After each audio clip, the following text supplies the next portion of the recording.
I'm Wanda Mann, and today I'm the face of America.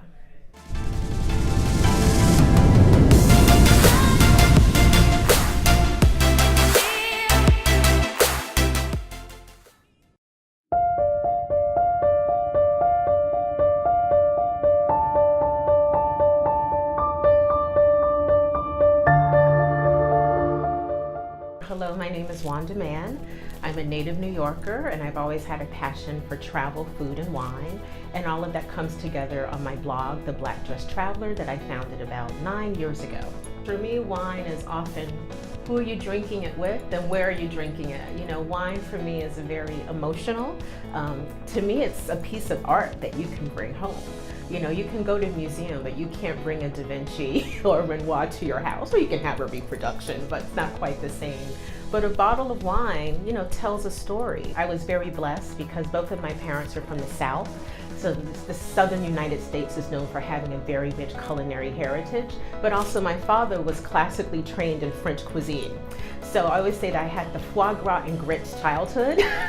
So I always had wonderful down-home cooking, but my dad really introduced me to wonderful foods, and because of him, I have a fairly adventurous palate. And I always say, even as a teenager, when we weren't always getting along, food was our language where we could communicate, and it always brought us back together. So I thank my father really for being the catalyst for so much that I do. And he also introduced me to wine.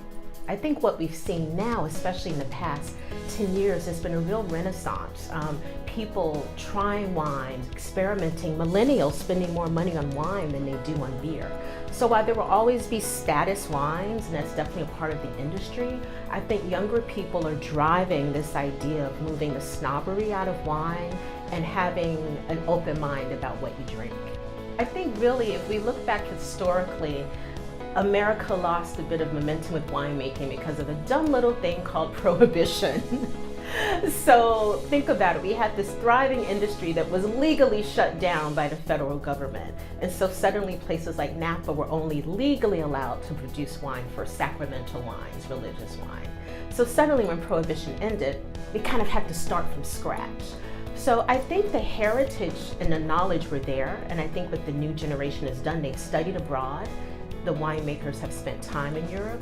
We have universities like UC Davis, which is one of the most prestigious viticultural colleges, universities in the world. And I know many Europeans and Australians and New Zealanders who come to California to study at UC Davis.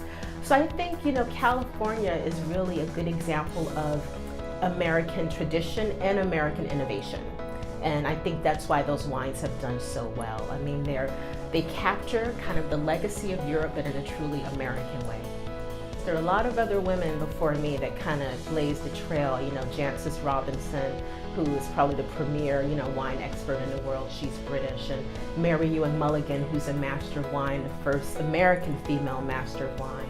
There are definitely other women who kind of opened the door for women like me to enter the industry in a less traditional way. So I love seeing even younger women now, you know, starting blogs, using Instagram, you know, capturing their wine journey in a very personal way. I think for some of the men in the industry, I think they're getting used to it. They think there sometimes is a bit of an old guard and a new guard divide, but I feel that melting more and more, where we both realize we can learn from each other.